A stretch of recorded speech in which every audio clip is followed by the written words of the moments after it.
Salut! Je sais plus ce que je voulais dire. Qu'est-ce que je voulais dire? Je vais improviser. Ça tombe bien, je vais improviser parce qu'aujourd'hui on est avec un spécialiste de l'improvisation. On va lui poser une question. Peut-on improviser en entretien de recrutement? Et si on improvise, est-ce qu'il y a des techniques? Est-ce que l'improvisation s'apprend? On est avec Olivier Bétache. Bétache, on dit Bétache, j'improvise là encore. On est avec Olivier Bétache, diplômé d'HEC, coach, consultant et surtout spécialiste de l'improvisation. Salut Olivier. Salut David.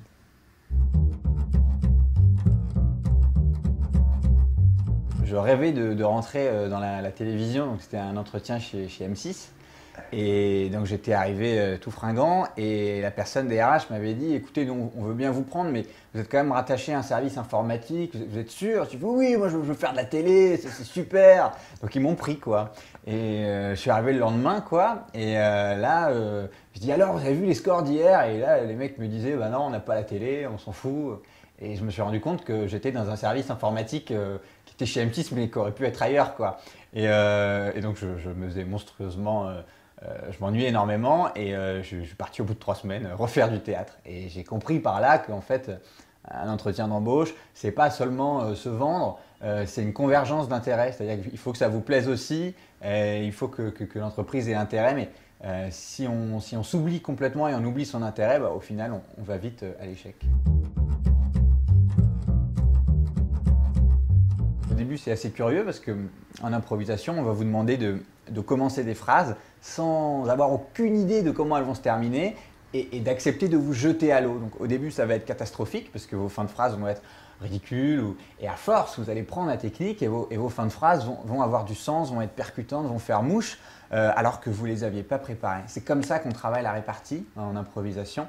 On dit en impro « it's fun to fail ». C'est drôle de se planter. Et à force de se planter et d'aimer ça, on finit par plus se planter et d'être percutant à l'oral. Plus vous allez être préparé dans votre entretien, plus vous allez connaître et plus ça va vous permettre d'être détendu. Parce que la préparation ne sert pas à être prêt. Parce que l'instant T, ça ne se passe jamais comme prévu. Donc la préparation, ça sert à être soi-même.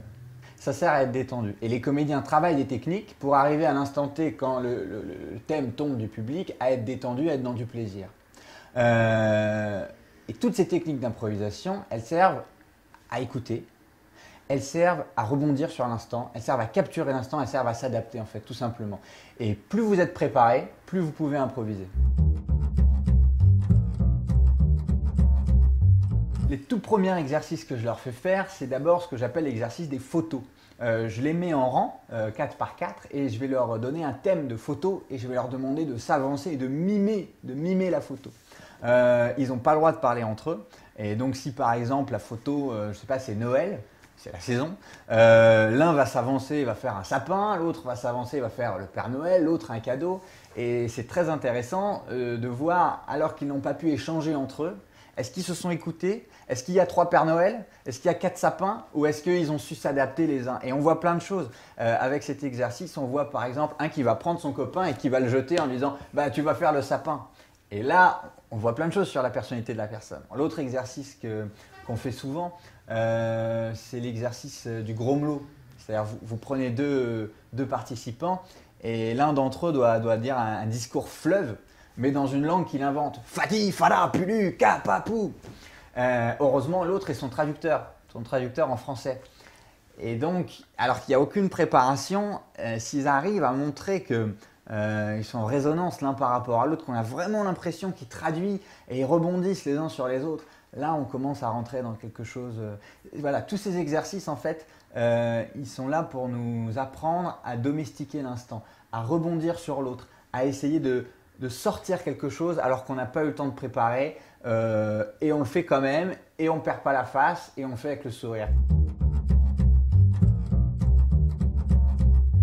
Chômage, le chômage, ça permet d'avoir plus de temps pour manger du fromage.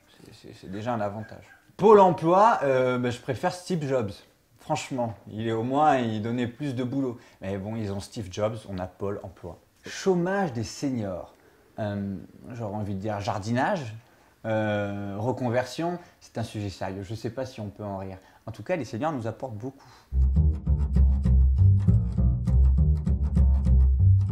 Moi, je ne suis pas un lutteur acharné contre les tics verbaux. Ça fait partie de la rhétorique, ça fait partie… si ça devient dérangeant, effectivement, il faut un peu couper, mais disons que il y a 15-20 ans, on disait qu'il faut faire attention aux tics verbaux, il faut faire attention à la voix, il faut faire attention… Moi, je crois qu'il faut être authentique. Ce qui intéresse les gens, c'est la volonté d'être utile à l'autre, en fait. Ça, c'est important. C'est vraiment pour moi un critère de la légitimité. Vous avez votre compétence, mais vous avez cette position d'utilité à l'autre. Vous avez envie d'être utile, vous avez envie d'apporter quelque chose avec ce que vous avez, avec vos défauts et vos qualités. Ça, je pense que c'est payant, et notamment dans le monde dans lequel on vit, qui est complètement flou, personne ne sait où on va.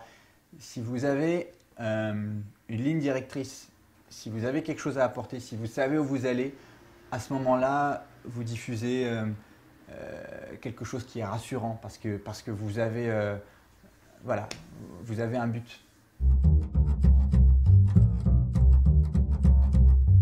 François Hollande, number one. Je pense qu'il y a une vraie authenticité chez François Hollande, mais qu'en termes d'émotion, qu'en termes de stature, il aurait à gagner. Donc, je pense c'est possible qu'il voit déjà quelqu'un qui l'accompagne. Je pense que le théâtre pourrait l'aider en termes de spontanéité.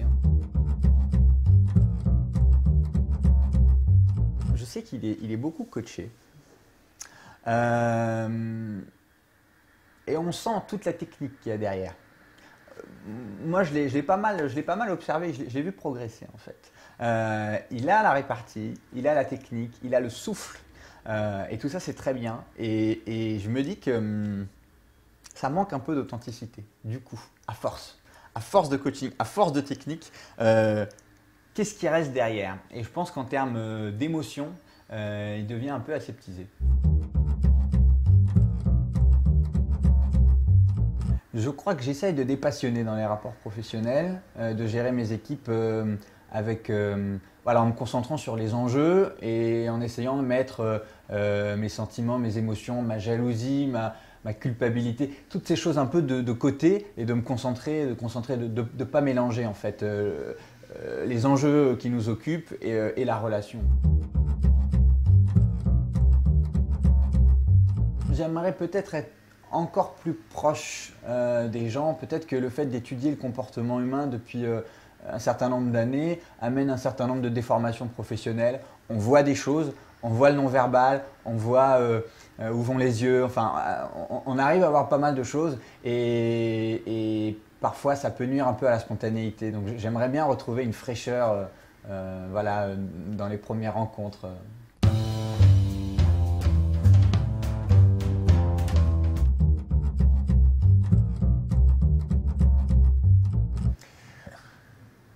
Kabindu Kedenani. Chers amis thermiques, La Banne Winnie, la Redi des Nini Bello. Nous sommes réunis ici pour affronter et mener la guerre contre les recruteurs. Kromoshi Balawa et Degoni. Nous commencerons tout d'abord par attaquer le pôle emploi de Suresnes. L'arni, le spell begnavele. Et nous irons voir Jean-Jacques, qui nous a refusé maintes fois des offres d'emploi. Mais Krumignou, Kabbalah, Spunstei, Agin. Nous lui dirons, mais nous avons tout fait, nous avons postulé. Trek, pek, Vlad Znego, Pruniu, Luni, Baya, Twitter. Quand viendra la rédemption et quand nous pourrons enfin publier notre joie sur Twitter? Facebook, Plarpus, Crène, l'aîné des bélés. Facebook, ainsi que Plarpus, qui sera le prochain réseau social que personne ne connaît encore.